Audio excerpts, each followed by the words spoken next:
turma, nesse vídeo faço um resumo dos 7 hábitos das pessoas altamente eficazes, como uma base necessária para se entender a liderança baseada em princípios do Stephen Covey. Bom, Stephen Covey é vice-presidente da Franklin Covey, ele foi, porque ele faleceu, faturou essa empresa 550 milhões de dólares no ano passado. Quando eu digo ano passado aqui, por volta de 2008, então ele deve ter faturado isso em 2007, alguma coisa assim, talvez até antes. Entre seus clientes estão 80 das 100 maiores empresas americanas e mais de 75% das 500 empresas da lista da revista Fortune. A organização, com sede em Provo, no estado de Utah, conta com 4.000 consultores treinados em 44 escritórios de 37 países. Uma coisa que é interessante saber é que o Covey, e é um elogio que eu faço, não é crítica, tá? Mas você consegue situar a cultura dele, a cultura inclusive trazida para os livros que são best-seller dele. É que ele é mórmon, né? Ele nasceu e viveu, os princípios ensinados pelos mórmons. Então vamos a uma revisão breve do livro Os 7 Hábitos das Pessoas Altamente Eficazes. Segundo Covey, um hábito é uma intersecção entre o conhecimento e a capacidade e a vontade. O conhecimento é o paradigma teórico, o que fazer e o porquê. Então, quando você consegue responder como, ou melhor dizendo, o que fazer e o porquê fazer, você tem um conhecimento. Pelo menos a parte que justifique toda uma determinada ação. Quando você tem habilidade, você sabe como fazer. E a vontade é a motivação e o desejo de fazer. Para tornar algo um hábito em nossas vidas, é preciso reunir esses 3 elementos. Eles nos levam, aos poucos, a um processo de amadurecimento que passa da dependência para a independência. Então, nessa figura aqui, você consegue enxergar os 7 hábitos que são desenvolvidos no livro específico que é chamado Os 7 Hábitos das Pessoas Altamente Eficazes. Os 3 primeiros hábitos estão aqui embaixo, então eles vão te dar condições de uma vitória pessoal. Essa vitória vai te tirar da condição de dependência e vai te trazer para a condição de independência. Ou seja, você vai amadurecer à medida que você aplicar, não somente ler o livro, mas você aplicar em sua vida os princípios que ele está ensinando ali, esses conceitos, e para cada capítulo é um conceito, que ele desenvolve, e ele deixa um desafio para você fazer algo durante um determinado período, para aquilo se tornar um hábito. E aí você gradativamente amadurece e sai da dependência e vai para a independência. A independência nessa figura é algo bem interessante porque ela fica bem no centro dessa figura, ela fica bem no centro. É algo que muita gente almeja e deseja, ser independente. Só que, segundo Covey, o importante, e a meta final, o ideal, é se tornar interdependente, ou seja, a interdependência é melhor do que a independência, mas ela depende de que você chegue nesse ponto central aqui. Então, você tem mais 3 hábitos que vão te trazer vitória pública, e quando você conseguir aplicar tudo isso em sua vida, você chegou no entendimento, na condição de interdependente, de interdependência. O 7º hábito está aqui, nessa borda aqui, que chama Afine o Instrumento, é o nome que ele dá lá no livro Os 7 Hábitos. A dependência é o paradigma do você. Você não fez a coisa certa, a culpa é toda sua, você é o culpado, você está errado. Quando você, na realidade, se põe na condição de vítima. Você se coloca na condição de vítima e, logicamente, na condição de vítima, os outros são os culpados dos seus insucessos. Nunca é culpa sua. Por outro lado, a independência é o paradigma do eu. Eu sou responsável, eu tenho certeza, eu conheço isso, eu sei isso, só eu conheço isso, para fazer correto só eu mesmo fazendo, alguma coisa nesse sentido. Quanto à dependência ao paradigma do você, A independência é o paradigma do eu, ou seja, aqui, em vez de vitimismo, nós temos egoísmo. O ego funciona de forma bem proeminente aqui. A interdependência é o paradigma do nós. Nós podemos cooperar, vamos nos reunir nossos talentos e habilidades, vamos planejar como obter esse resultado e assim por diante. A maioria da literatura sobre motivação coloca a independência em um pedestal, como se a comunicação, o trabalho em equipe e a cooperação fossem valores secundários. O conceito de interdependência, tão mal compreendido, lembra para muita gente a dependência. Então, é um preconceito, né? Um erro, né? Uma dissonância no entendimento do que seja interdependência. Sendo assim, encontramos muitas pessoas, às vezes por razões egoístas, destruindo o casamento, abandonando os filhos e deixando de lado todas as responsabilidades sociais, sempre em nome da independência. Segundo Covey, uma postura independente por si só não se adapta à realidade interdependente. Pessoas independentes podem ser eficazes a nível individual, mas não constituem líderes adequados ou bons elementos em uma equipe. Eles não adquiriram ainda o paradigma da interdependência, necessário para se conseguir êxito na vida familiar, no casamento e no mundo profissional. A interdependência é uma escolha que só pode ser feita por pessoas independentes. Os dependentes não conseguem atingir a interdependência. Não possuem personalidade suficiente para tanto. Não conhecem o bastante de si mesmos. Isso aqui é um conceito forte, né? Porque uma pessoa que não conhece a si mesma, ela sempre vai ser uma pessoa dependente, ela vai depender dos outros. Vai sempre ser um papagaio que fica repetindo conceitos que ele ouve. Então, ele não vai ter amadurecimento para a independência e também, tampouco, para a interdependência.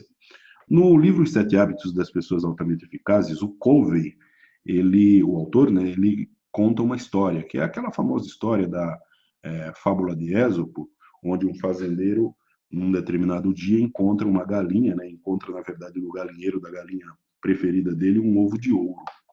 E esse fazendeiro fica surpreso, né? Fica ali e ele imagina algumas coisas e ele vai ver se o ovo é de verdade, pede para alguém ver e é realmente um ovo maciço de ouro. E no dia seguinte, para surpresa dele, tem outro e assim vários dias. Ó, ele fica muito rico, né? Ele consegue juntar uma fortuna. Só que aí ele fica impaciente e incapaz de esperar o ovo do dia seguinte, ele pega e abre a galinha no meio com um facão. E aí não tem nada dentro da galinha. Então, o Covey, ele conta essa história para que a gente tenha uma noção do que seja o equilíbrio entre P e CP. O P é a produção e o CP é a capacidade de produção. Então, para Covey, P é igual ao ovo de ouro. A produção é o ovo de ouro. E o CP é a capacidade de produção, que é a galinha dos ovos de ouro. E nessa comparação, o importante é o que você tira dela, né? Ele diz o seguinte no seu livro, né? Nas organizações, a capacidade de produção é representada pelas pessoas.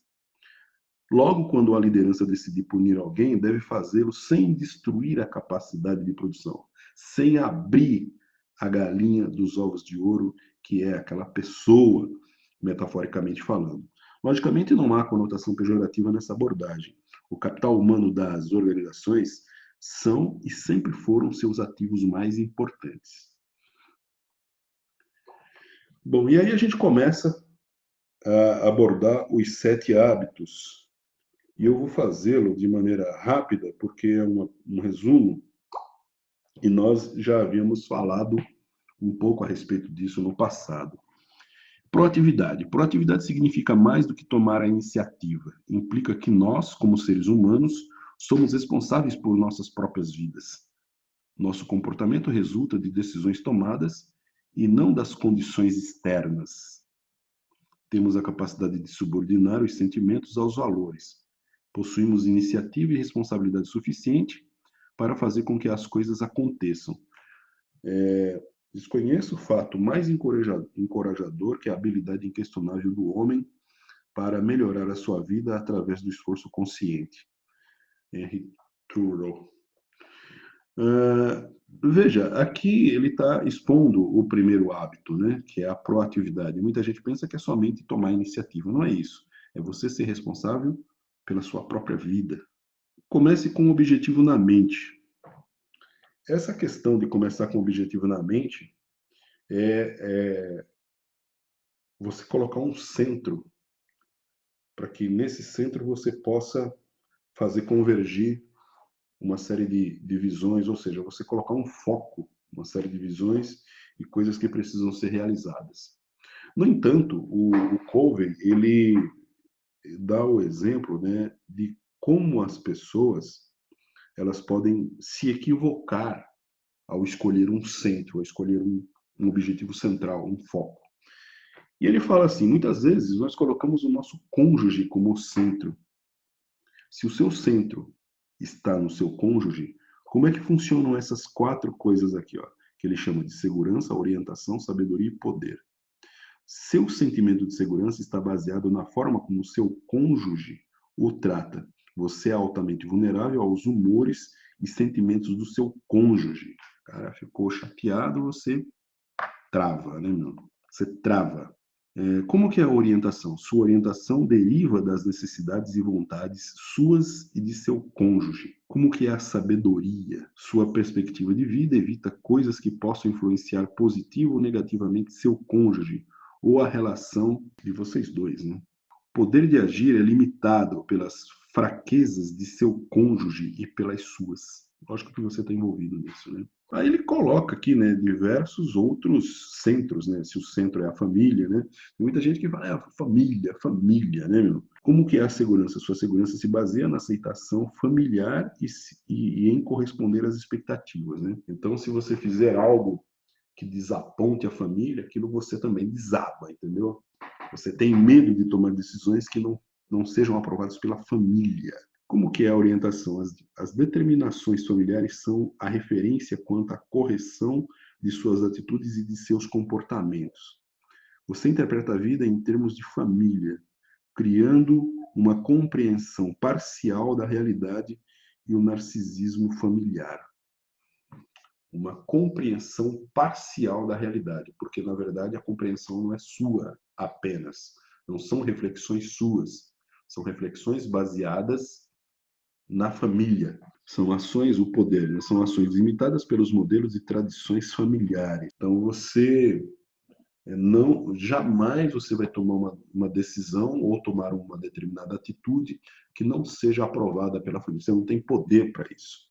Você não se dá o poder disso. E aí ele fala de outros centros, né? Os amigos, o dinheiro, você mesmo, o seu ego. E no fim ele acaba discorrendo a respeito de se o centro está nos princípios. E é aqui o primeiro momento que ele fala de princípios. Lembrando que esse é o hábito número 2. Logo no hábito número 2 ele já começa a discorrer sobre princípio. Por isso que você precisa ler esse livro para poder entender a liderança baseada em princípios, porque tudo começa aqui, com essa visão dele, né? Então, se é baseado em princípios, sua segurança se baseia em princípios e não mudam independentemente das condições e circunstâncias externas. Orientação: você é guiado por uma bússola que lhe permite ver para onde você quer ir e como fazer para chegar lá. Seu julgamento abrange um largo espectro de consequências a longo prazo e reflete um equilíbrio sábio e uma confiança serena. Aqui já entram princípios, né, que ele aprende justamente na fé que ele segue, né? E quanto ao poder, seu poder é limitado apenas por sua própria compreensão e observância da lei natural e dos princípios corretos, bem como pelas consequências naturais dos princípios em si mesmos. Então é isso que ele fala quando você baseia isso em princípio. Depois, o terceiro hábito é, primeiro, o mais importante. A administração coloca o mais importante em primeiro lugar no dia a dia. Porém, é a liderança que resolve o que é mais importante. Se a gente analisar isso que está sendo dito, né, um comentário aqui, esse primeiro mais importante ele tem, inclusive, um livro exclusivo a respeito desse tema aqui. Só esse hábito aqui tem um livro que depois ele trata a respeito desse assunto, que chama First Thing First. Primeiro as coisas primeiras. Então, esse livro trata exclusivamente. Sobre isso, ele coloca o fato de que você deve dar atenção ao que é urgente e importante, ou seja, esse quadrante aqui, que são crises, problemas urgentes, atividades urgentes, coisas que são urgentes. Você precisa aprender o que é importante e o que é urgente. Mas ele dá uma dica. O que não é importante e não é urgente? Por exemplo, ladrões de tempo. Tem coisas que fazem você perder tempo. Hoje, o que mais faz as pessoas perderem tempo é o celular. São grupos de WhatsApp, são grupos de Telegram. Faz a pessoa perder tempo.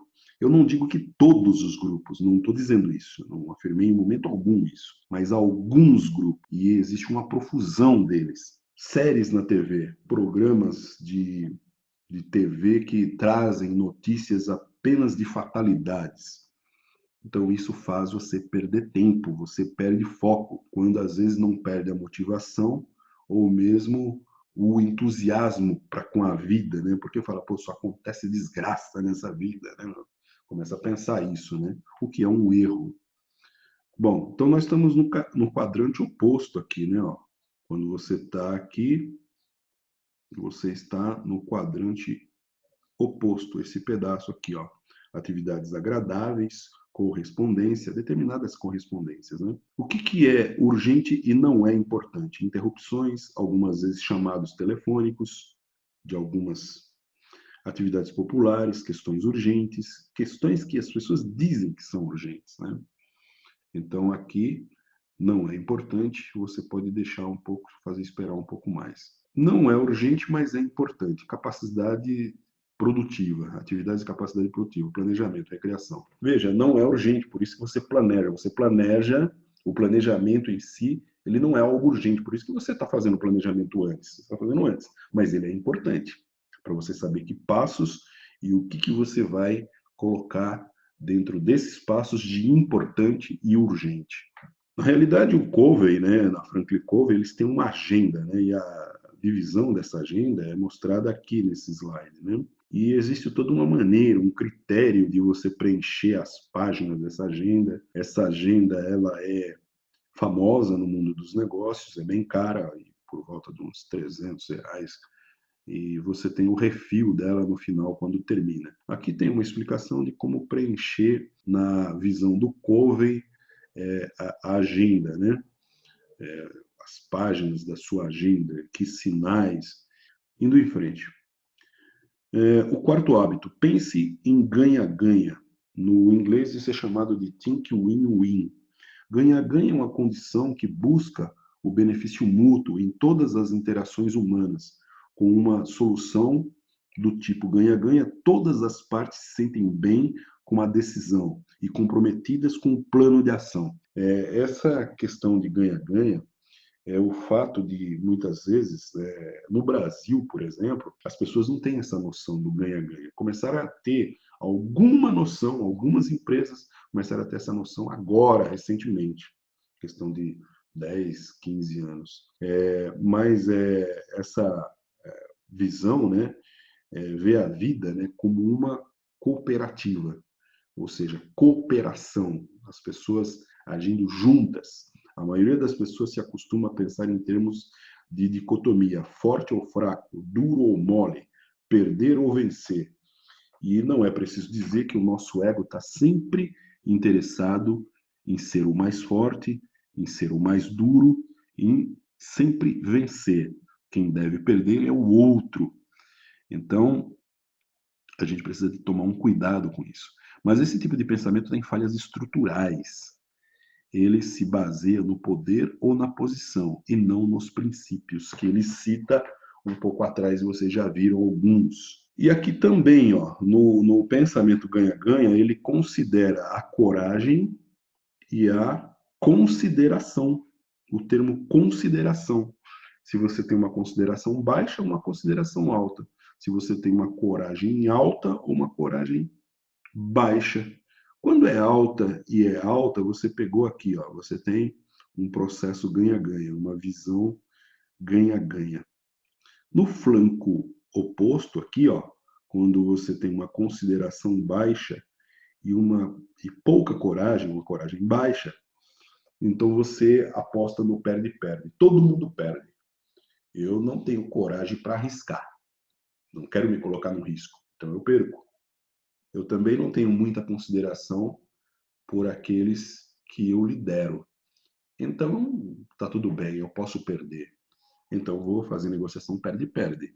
Eu perco, mas ninguém ganha. Então, eles perdem também. Então, todo mundo perde. É o perde-perde.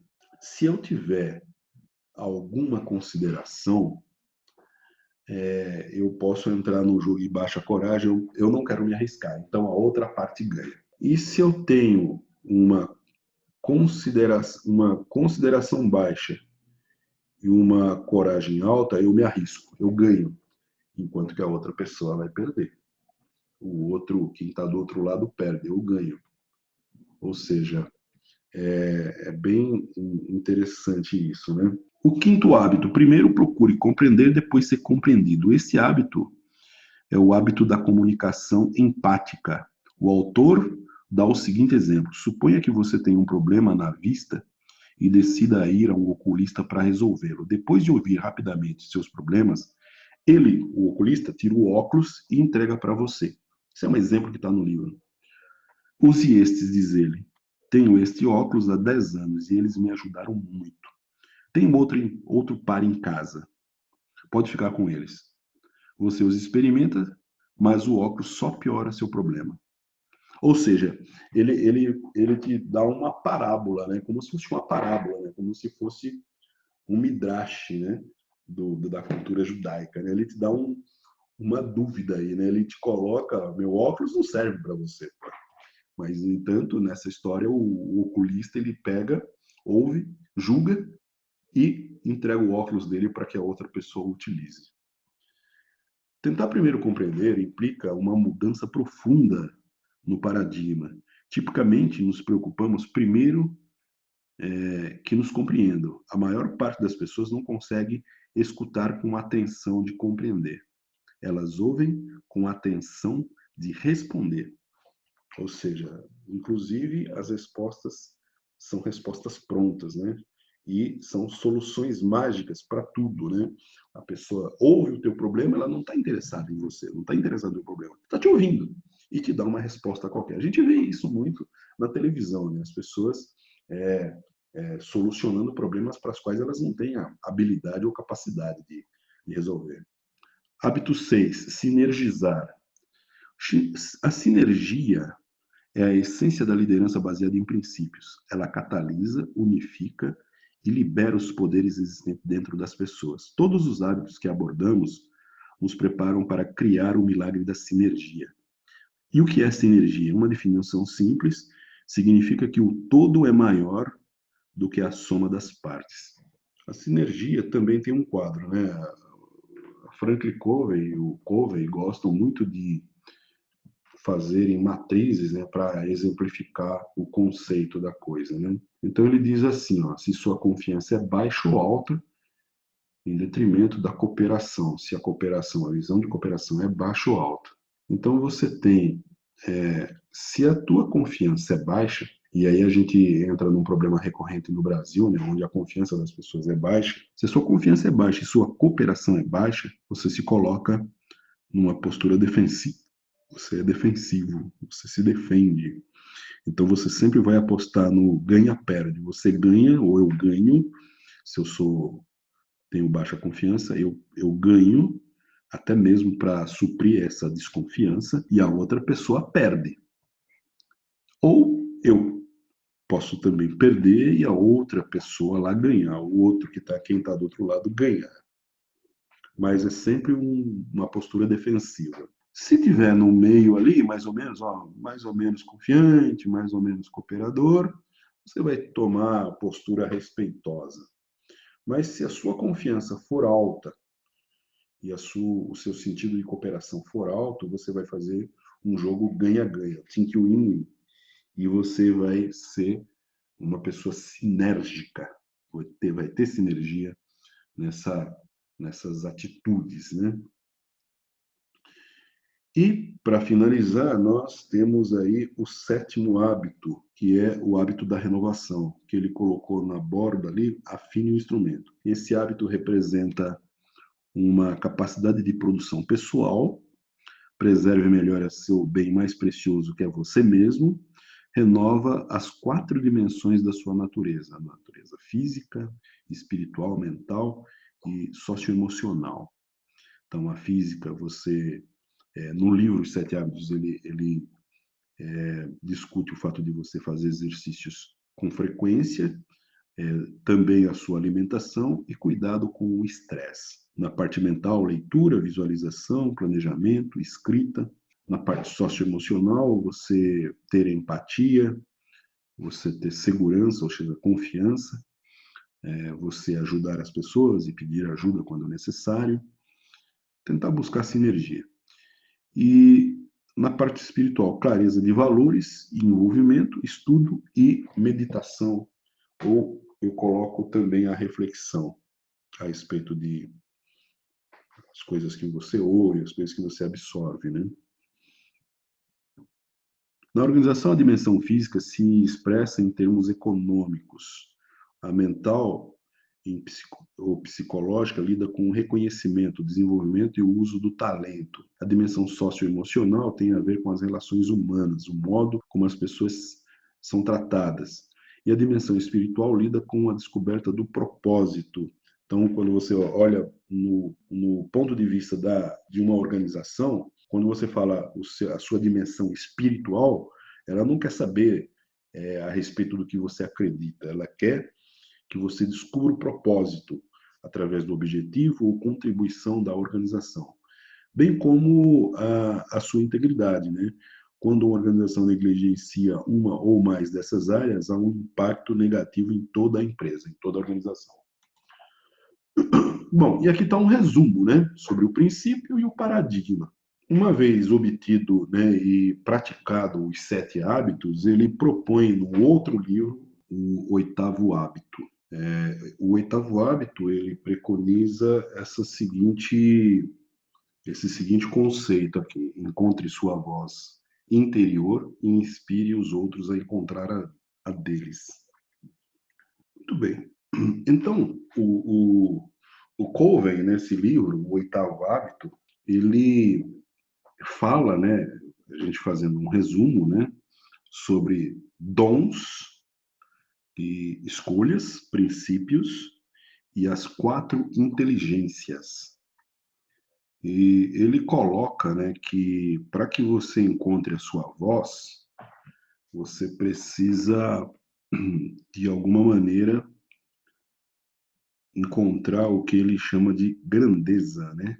Você vai desenvolver uma grandeza. E isso é próprio para uma pessoa integral, ou seja, um processo sequencial de dentro para fora. Você vai se conhecer mais e mais. E à medida que você se conhece, você se torna uma pessoa integral. É o contrário, né? No flanco oposto, você tem um remendo de fora para dentro.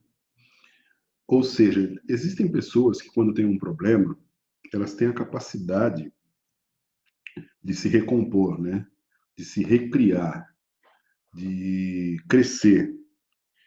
E existem pessoas que elas não têm essa capacidade, elas desmontam, né? Elas são pessoas fragmentadas. Então, existe uma diferença entre o integral e o fragmentado. Isso advém da cultura da pessoa.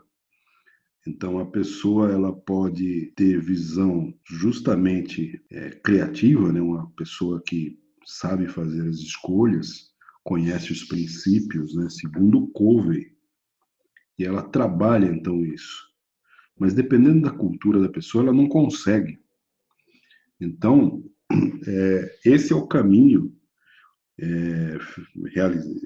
no caso aqui do desenho, né, feito no livro do Covey, que é para que você encontre a voz interior e inspire os outros a encontrar a deles, né, que essa é a máxima do livro, né? O primeiro dom que nós recebemos, então, é a liberdade de escolha. Nós podemos escolher.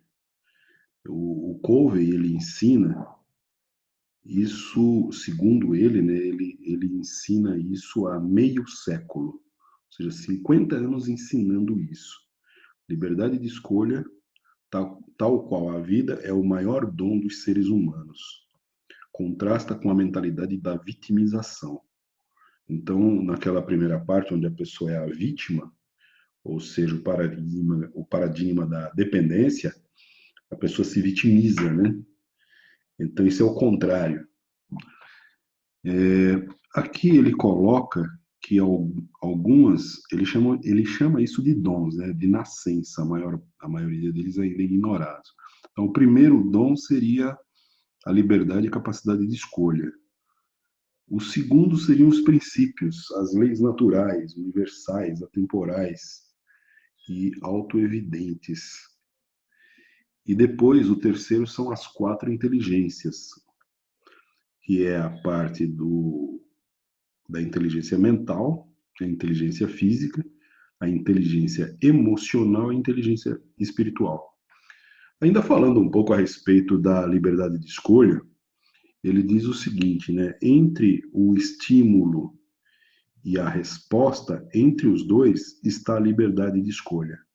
Se as pessoas tivessem capacidade de parar para fazer reflexão a respeito disso, muitas coisas melhorariam. Por exemplo, né, o que ele está querendo dizer aqui é o seguinte: uma coisa que é muito natural, muito normal. Você leva uma fechada no trânsito, então isso é o estímulo. Qual é a resposta? Quase que, assim, no impulso, a pessoa xinga o que fechou. Então é um impulso, é quase que natural isso aí. A pessoa tá com o dedo no meio, né, para outra pessoa e xinga, né, meu? Se irrita, né? Então ele fala que entre o estímulo e a resposta existe sempre a liberdade de escolha. Então, somando a isso, ele devia também colocar que a pessoa devia parar e refletir. Parando e refletindo, se ela tivesse essa capacidade, a resposta não seria muitas vezes as respostas impulsivas que a gente vê, e inclusive que levam à morte de muita gente no trânsito, né? Basicamente isso. Covey, ele em seguida discorre que o segundo dom que recebemos ao nascer são as leis naturais, ou os princípios. Os princípios são universais, transcendem as barreiras culturais e geográficas, são atemporais, eles nunca mudam e são irrefutáveis, ou seja, são autoevidentes. Você não consegue refutar um princípio. E o princípio que ele fala, né, os princípios listados pelo Covey, são justiça, bondade, respeito, integridade. Não tem muito o que questionar realmente, né? Você vai questionar entre integridade e não integridade. O respeito, eu devo respeitar ou não a pessoa? Então não tem, não é, realmente é uma lista que ele fez que é irrefutável. Talvez o único aqui que possa ser questionável aqui é quanto à bondade, né? Porque o que é bom e o que é mal dentro da visão de algumas pessoas. Certas ações são boas, certas ações são ruins, são más. Mas isso também é um juízo de valor, né? Nunca poderá haver confiança duradoura sem integridade de caráter.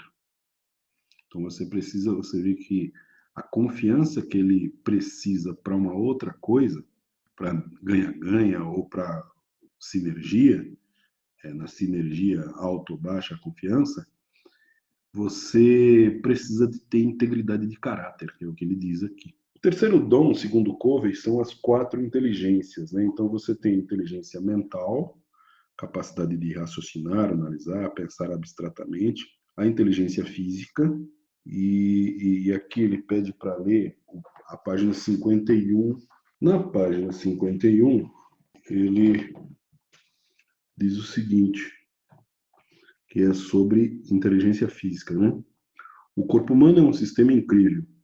Cerca de 7 trilhões de células que precisam de um nível surpreendente de coordenação física e bioquímica apenas para virar uma página, tossir ou dirigir um automóvel.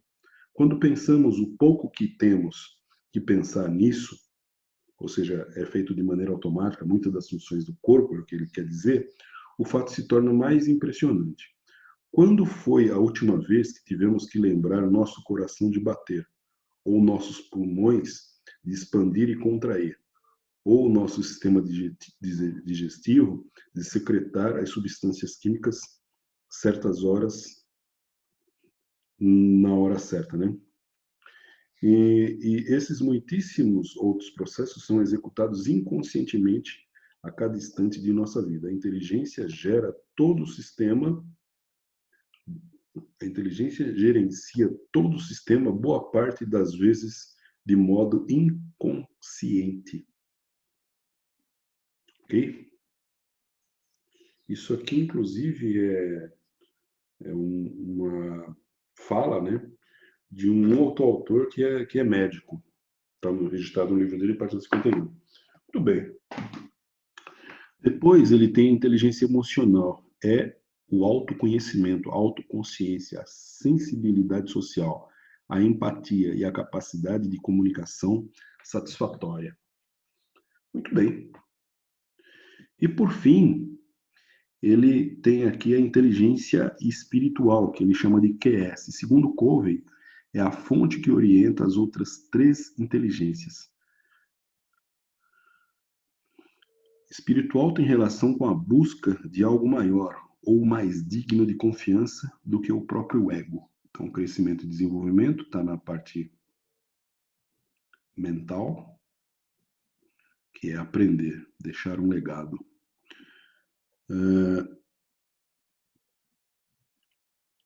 A emocional, que é o QE, é o que faz você se desenvolver e amar as pessoas. A inteligência física tem a ver com sobrevivência, é o que te faz viver, né? Ou seja, você entender como funciona o seu corpo e suprir ele dos exercícios e da melhor alimentação possível. E o QS, que vai te desenvolver, né, uma cultura e um senso de contribuição e de significado. Covey afirma que se nas ações das pessoas não existir uma profunda integridade e uma força moral interagindo, os desafios existentes na vida não farão com que a verdadeira motivação venha à tona. Consequentemente, o fracasso no relacionamento substituirá o sucesso efêmero conseguido. Quando Covey ele discorre a respeito da pessoa integral, a gente precisa fazer um estudo, né? Precisa ir atrás de um autor chamado Kenneth Wilber. O Dr. Wilber ele é o que desenvolveu esse conceito de ser humano integral. O ponto de mutação entre uma visão individualista e uma visão sistêmica é a mudança de estágio consciencial do homem. A nossa sobrevivência como espécie depende disso. Talvez seja esse o maior desafio da nossa geração, migrar do modelo nós e eles, que na maioria das vezes quer dizer nós contra eles, para um modelo mais inclusivo, que aceite e respeite a diversidade. Um nós que realmente inclua todos nós, porque na verdade estamos todos no mesmo barco e nenhum barco afunda pela metade. Okay? Como muita gente pensa, né? Se o barco afundar do teu lado, eu não vou ter problema algum. Depois, você tem também uma tradução do ser humano integral sobre uma visão agora de um outro autor chamado Clare Graves, Dr. Clare Graves, que desenvolve um conceito chamado espiral dinâmica. Isso aqui nós não vamos falar tanto, tá? voltando, então, o desenvolvimento do Covey. Então, nós aprendemos um pouco a respeito de visão, disciplina e paixão. Isso você consegue, né? Você está descobrindo a sua voz interior através da razão, através da consciência, através da reflexão. Uma pessoa fragmentada, ela não tem a consciência muito clara, entendeu? Ela não tem uma razão que coordene essas ações, que coordene essa visão. Ela, sendo fragmentada, ela vai sempre se vitimizar, vai ser sempre complacente, na maior parte das vezes, e isso ela vai ser regida mais pelo ego, né? pelo eu mais superficial. Aqui, então, não tem um ganho de voz, você não encontra, você perde a voz interior, porque o que está por fora, o superficial, o mais externo, é o ego.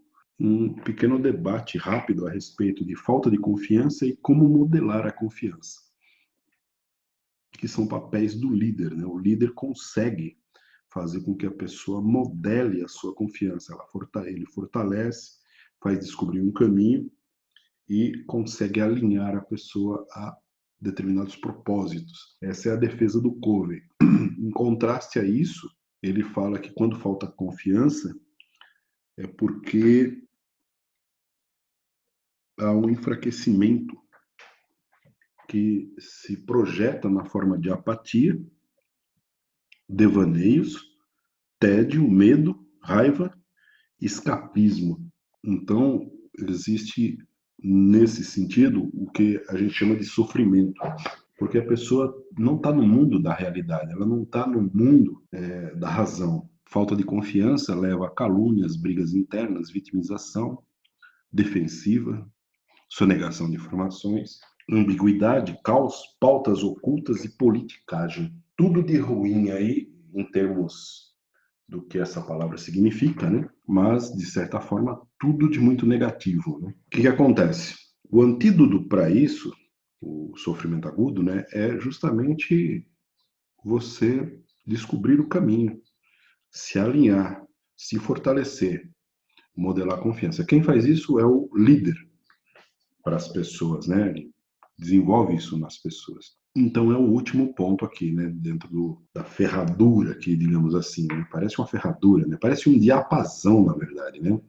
Isso é um diapasão, né? Ele vai gerar uma vibração que a gente vai entender como um som, né? Ou seja, sua voz mesmo, né? Metaforicamente falando, lógico, né? Bom, dessa maneira, nós terminamos a abordagem que nós queríamos fazer sobre os dois livros, os 7 hábitos das pessoas altamente eficazes e um breve resumo a respeito de O Oitavo Hábito.